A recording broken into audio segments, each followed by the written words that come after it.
Unrivaled in a multitude of ways, this team has always figured in the national spotlight. They go to Brownlee. 4 seconds left. 3 seconds. Brownlee for the win. Oh my God! Every battle is a highlight. Its name and its extremely devoted legion of followers are its might. JJ Hatton from the ball. Ang kanyang tira. Challenge! Oh my God! But what exactly makes this team both a myth and a national hit? I am Lourdes de Vera, and it's time to open the basketball almanac for Barangay Ginebra.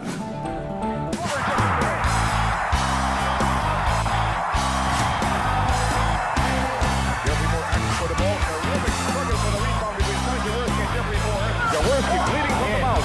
But if there's a dead ball situation, now they can call for a 30-second injury timeout.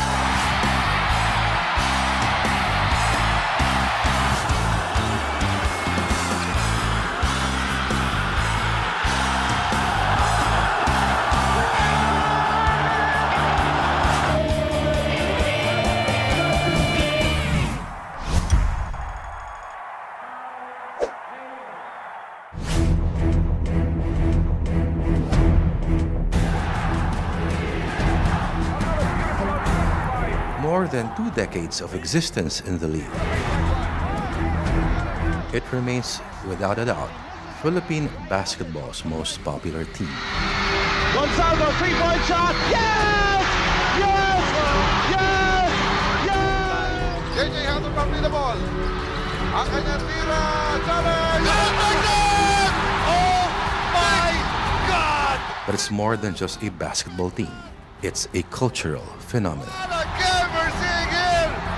We thought that The name and iconography have become symbols for the values of determination, Vanderbilt spins, fires.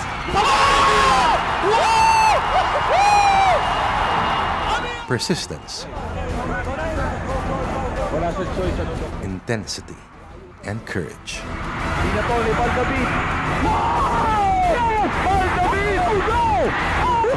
This is Barangay Ginebra San Miguel.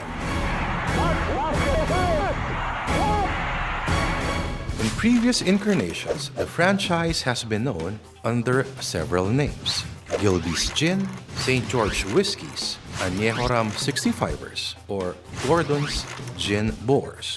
But a Ginebra team by any other name would be as intoxicating to devotees. Barangay Ginebra San Miguel has the largest and most devoted following in the history of Philippine sports. 6 seconds, Ellie for 3. Bang, bang! And in a nation obsessed with basketball, that's actually saying a lot. Ginebra, the 3 syllables of its name, when chanted, become a resounding battle cry. A familiar, rousing anthem. So do we still need to ask, how does one explain the myth of Barangay Ginebra? And more importantly, what is the significance of barangay in Barangay Ginebra? Ginebra kasi, siya yung unang-unang koponan na gumamit ng konsepto ng barangay. So pag sinabi mong barangay, nagbibit-bit yan ng malaking-malaking nosyon na kahit hindi kayo magkakamag-anak, magkakapit-bahay lang kayo, magkakasama kayo sa isang barangay, pero malakas ang tulungan, no? Malakas ang bayanihan, no? Malakas ang sense of oneness, no? With 10 league championships and a long, sterling roll call of distinguished alumni, the story of the Ginebra legend starts in 1979. The team, known then as Gilby's Gin, joined the 5th season of the PBA under Coach Pilo Pumarin. Among the star players of the team were Mika standout Willie Tanduyan and imports Larry McNeil and Dean Tolson. At the end of the season, Gilby's Gin finished 8th with a record of 13 wins and 31 losses. And from 1979 to 1983, the Gins saw their fortunes fluctuate in the league. During the 7th season of the PBA, the team finished with a dismal performance, winning only 8 and losing 22 games. Things only took a turn for the better during the start of the 1984 season with the introduction of two names, Robert Jaworski and Francis Arnaiz. Later on, they will be dubbed by many as the greatest backcourt duo in the history of the league. Kung nandyan ang puso, malaking bagay yan eh. That was always with us. So we would leave everything in the court. And I suppose that rubbed off sa ibang player namin, di ba? That's how it all began. Now, what it is and what it has become today, absolutely amazing.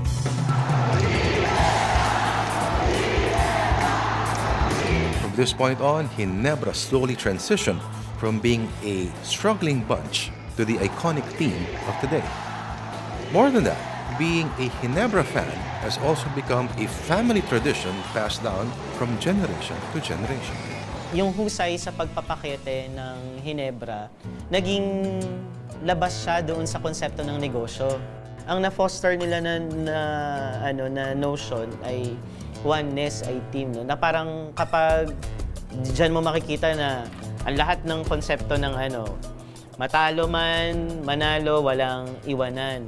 34-year-old Percival Go has been a Ginebra loyalist since high school. Like most Ginebra fans, his devotion to the team was inherited from his father. So nung lumalaki ka, hindi mo ba kinwestiyon o hindi ka naging critical kunyari sa magulang mo na, sa tatay mo, na ano ba yung makikita niya dito? Ikaw ba hindi ka nagkaroon ng duda sa ganun?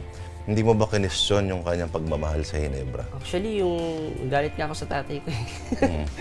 Kasi yung pagiging diehard fan ng Ginebra, malaking pasakit talaga. Oo, totoo yun. Kasi andyan yung apektado yung mood mo. Yung mood mo na talagang babad tripping ka talaga ng Ginebra eh. Yung sobrang pagmamahal mo sa kanila, maapektuhan yung mood mo. Yung mga anak ko lagi sinasabi yan nangingilag sila sa akin kapag alam nilang talo. Pero sa kabila nun, isang championship lang talagang erase lahat yun eh. Talagang masaya, masarap sa pakiramdam kasi lahat ng pagod, yung effort, nasusuklian. But Percival did his dad one better. Eventually, he would form a club called Lahing Ginebra. He even named his firstborn son, J-Mark, in honor of Ginebra's fast and furious tandem, Mark Caguiwa and JJ Helferbrand. Fondly referred to by friends as Cap, short for Kapitan. Like the captain in Barangay Captain, Percival now heads the Lahing Ginebra community that currently has more than 120,000 members. According to Cap, there's more to the group than just being a conglomeration of Ginebra fanatics. They are family. Ang Barangay Ginebra, ibig sabihin yung fan base, mukhang may sariling buhay na rin ang fans. Ano yung mga aktibidades sa inyo, Kap?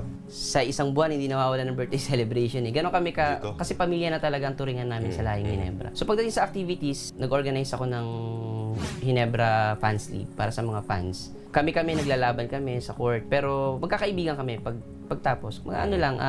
Katuwaan, banding. And now, let's meet your defending champion, Barangay Ginebra San Miguel! Raucous, the high-decibel fan base is often considered the sixth man of the team. A statement that has proven true in the recent Governor's Cup finals versus the Meralco Bulls. More than 54,000 fans, the majority of them Ginebra, of course, cheered inside the Philippine Arena. Astenorio lines it up from downtown. Setting a new all-time high attendance record in league history. It may be the world's largest indoor arena, but it wasn't enough to contain the deafening roar of the country's most passionate sports fans. Ano ang definisyon ng diehard fan? Kahit dumating yung time na alam kong nasa ilalim sila lagi ng conference. Iniisip ko na lang mas kailangan nila yung katulad ko na sumusuporta. Yun yung talagang dapat, hindi yung pagka nananalo lang, nakasuporta ka. Pero pag natatalo, halos ayaw mo na. The iconic Marca Demonio logo in every Ginebra bottle, which portrays Saint Michael the Archangel vanquishing the devil, was designed by national artist for painting Fernando Amorsolo in 1910. This was upon the request of Don Enrique Zobel de Ayala, the first owner of La Tondeña Distillery.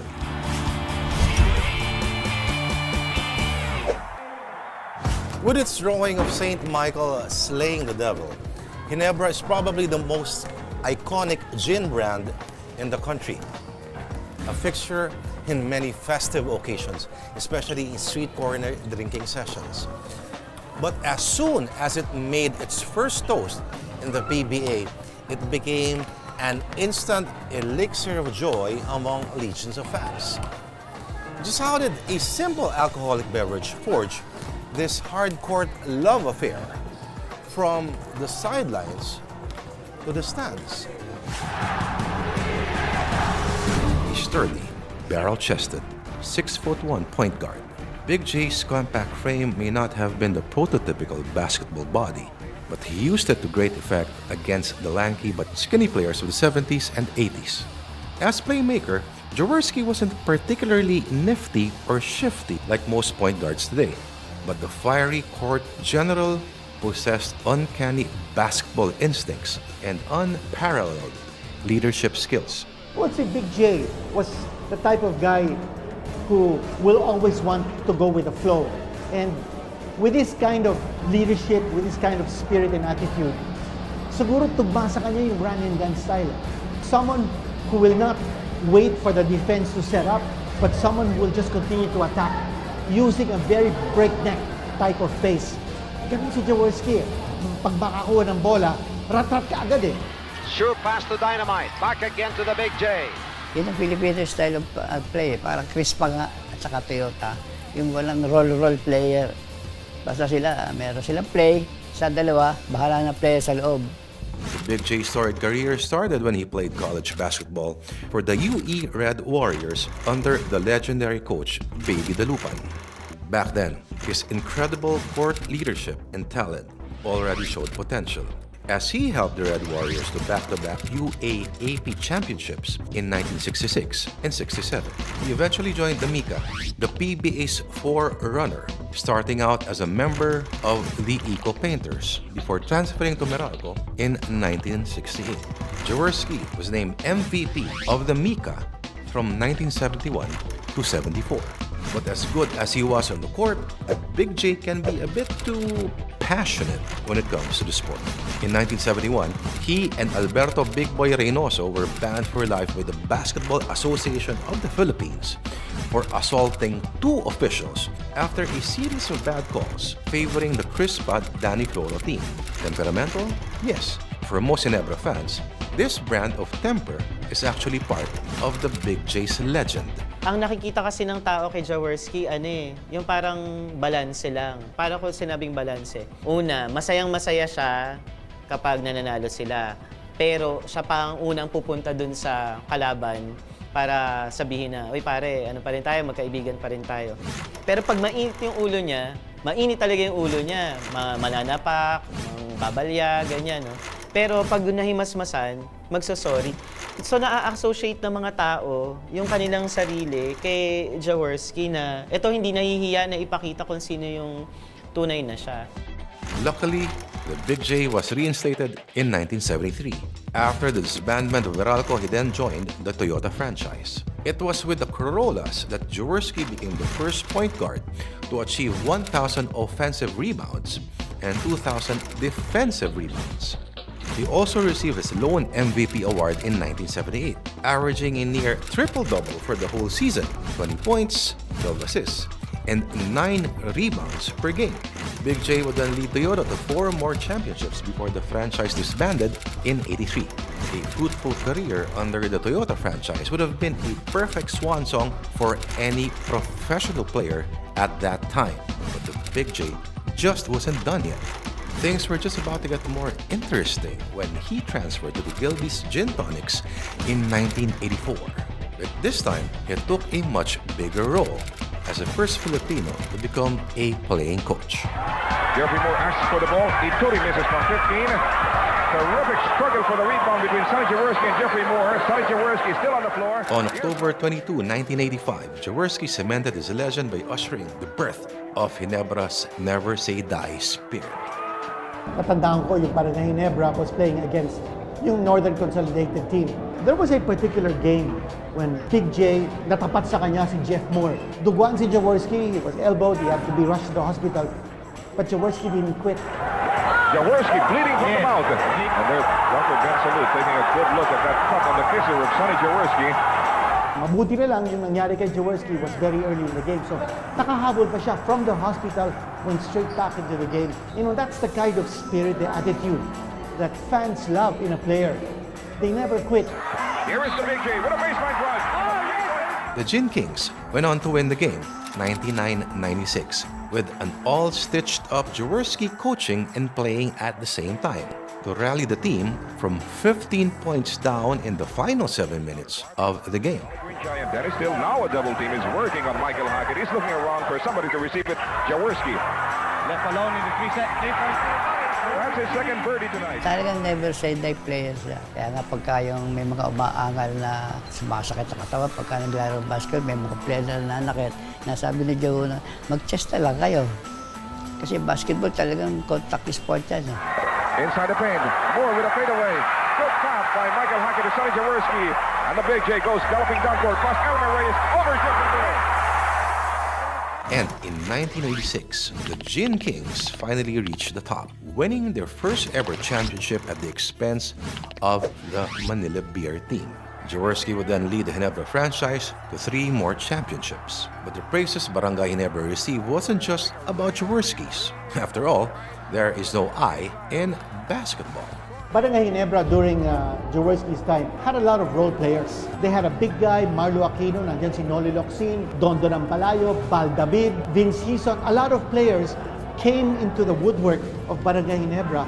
But those players, I felt, drew their spirit, drew their motivation from Jaworski. And he transformed all of those players to become idols. Backpick ito ha, backpick ito. Yan. Backpick, okay? Parang patatlo. Wala tayo wala tayo. That's the last night. Gonna be a long pass. Ito. Malayo pa ito. Di na to ni Bal David. Wow! Yes! Bal David! Oh no! Oh no! What a shot! Bal David! That basketball! What?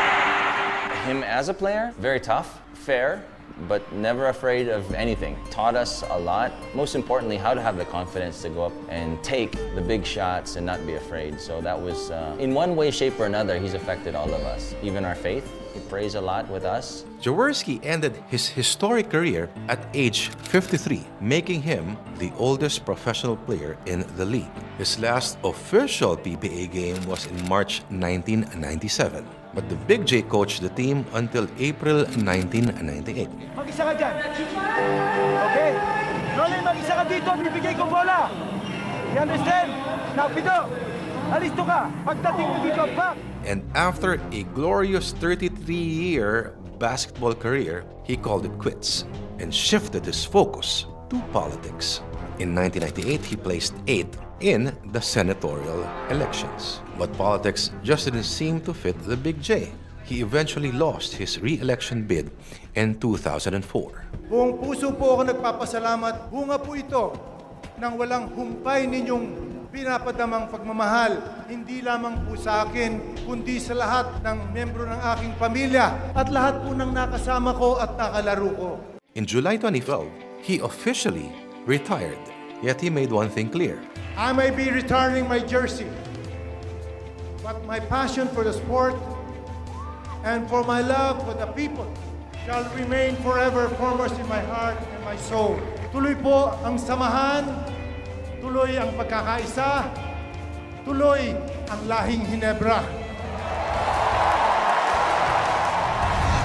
Ginebra is a Spanish term for white. It somehow resembles the clear look of the popular gin brand, which was actually served during the 1898 Malolos Convention. The word Ginebra may also pertain to a baby girl's name. Actress Lovely Rivero's real name was inspired by the gin brand. Her real name, Ginebra Miguel.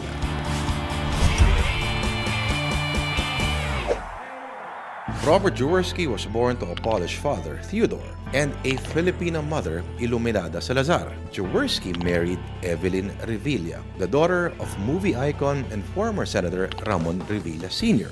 Some of his notable wedding sponsors were basketball legends themselves, Coach Virgilio Baby Dalupan and basketball icon Carlos the Big Difference Loizada. There's a hero in every story, and for Ginebra, only one name comes to mind: Robert Jaworski. The Big J, master motivator and mentor, and for his opponents, an unforgiving aggressor and tormentor. But for the barangay, he is simply the biggest reason why they just never say die. Sulimpot. What about it? Kick it out. Eric Menk will see why not. He's been hot. Oh, just from that. Lago with a big foot back. Even without the presence of the team's heart and soul, the never say die spirit of the Big J still burned in the hearts of both the fans and in the new breed of Barangay Ginebra superstars. Though not as rugged as some old fans might remark, the Gin Kings maintained their trademark aggression, if not more physical than their predecessors. Look at that one. In the meantime, we got about a minute and a half remaining here. Here's Helterbrand. Goes inside. Nilaglag Calpito, and the lead is down to 8. And in the past, Barangay Ginebra relished playing the role of the underdog, only to come out on top in the end. What delicious irony! The most popular basketball team in history as underdog. Well, that's basically the Filipino narrative, like an FPJ movie. We weren't always the best team. We weren't always the strongest team. When I first got to Ginebra, we were an 8th place team, just barely making the playoffs. So our first championship we won there, we were the 7th seed. So nobody expected us to win the championship. So, you know, we still tried to carry the torch, but I'm sure some things changed. JJ pushes it hard for the Gin Kings. JJ down to Kagiwa, gets the 2 points, down to a 1-point ball game with 14 seconds remaining. With the acquisitions of backcourt duo Mark Kagiwa and JJ Helterbrand, alongside Eric Menk in the front line, it was only a matter of time until the franchise captured its next PBA titles. 3-point time remaining. Lots of time. JJ Helderman with the ball. Ang kanyang tira, challenge, and takes it! Oh my God! Big shot after big shot! What a game we're seeing here! The Gin Kings ended their 7-year title drought by winning back-to-back championships. This campaign also galvanized the fast and furious tandem of Kagiwa and Helterbrand. The thing about Barangay Ginebra is that year after year, merong mga player na lilitaw who will be able to epitomize or relive the spirit of Jaworski. Guys like Kagiwa, Helterbrand, others who followed in the footsteps of Jaworski, not playing like Jaworski, but playing with his spirit. Yun ang nakakita ng crowd, and they've kept the barangay attitude alive. Fast forward to 2008, Barangay Ginebra captured its 8th PBA title by defeating Air 21 in that year's Fiesta Conference. The injury-plagued Gin Kings still managed to pull off a miracle campaign in front of 22,000 fans, which was the attendance record that time. Ronald Tubid and Eric Menk were named Finals co-MVP. But as sweet as that victory was for Barangay Ginebra, that also marked the end of its winning days and the start of yet again another title drought. Even with talented recruits like L.A. Tenorio, Greg Slaughter, and Japeth Aguilar, the Kings lost their magic. Nawala yung leadership, nawala yung key players. They went from coach to coach. It was difficult to regain that kind of consistency and chemistry that was so evident during the Jaworski years.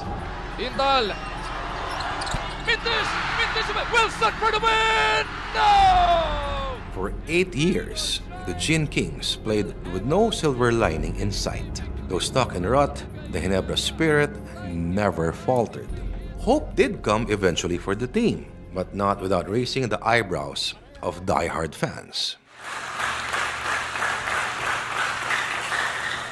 After all, it was franchise rival and winningest PBA coach Tim Cohn who was tasked to revitalize the battle-weary team.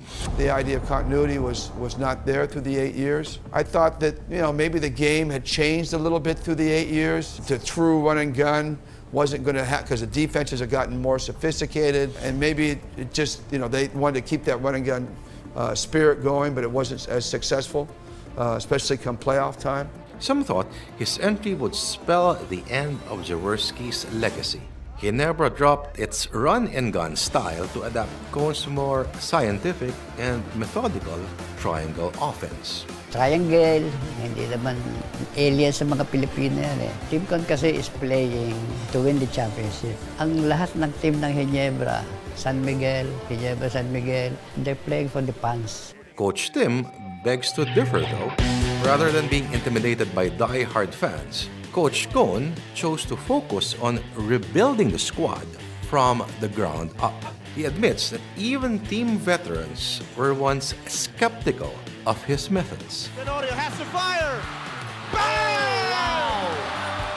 Well, I'm a foundational guy. I believe in foundation. I don't believe in quick fixes. I'm a very patient person, and I don't feel the need to win right away. But I want to see the improvements, little small increments of improvements all the time. I was talking to Mark Kagiwa just a couple days ago. He was telling me that the first couple days of practice, he would turn to JJ and say, Jay, this stuff is so basic. This is stuff we did in high school. Here we go.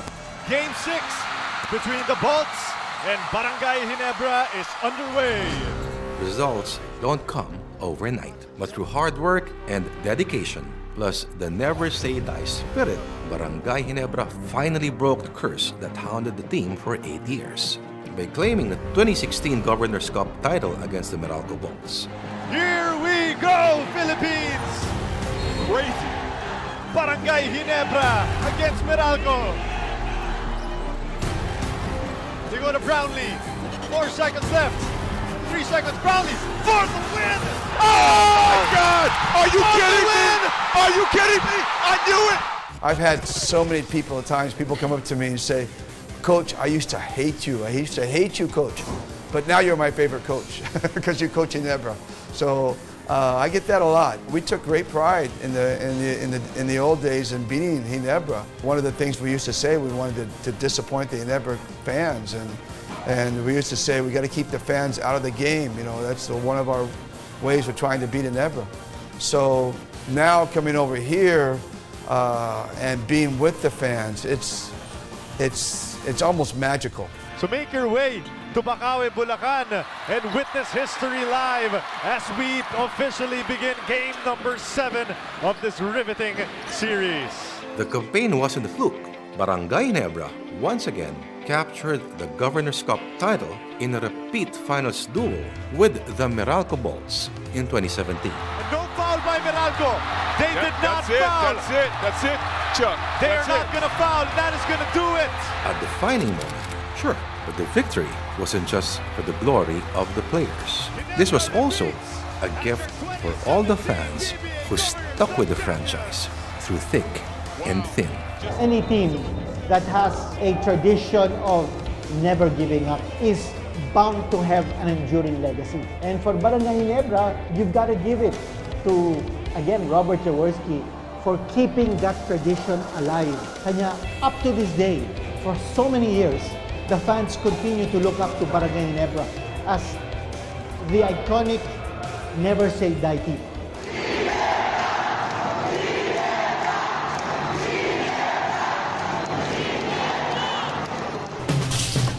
Robert Jaworski will always be the heart and soul of Ginebra. But his departure from the team in 1999 ushered in a new era. And the succeeding generations of young Ginebra Guns have certainly made their unique individual marks on the history of the game. And they have carried on fiercely proud tradition of the team. It's been a roller coaster ride, but one thing remains. Ginebra's passion lives on. This has been Lourdes Rivera strolling down the fields of time with Basketball Almanac.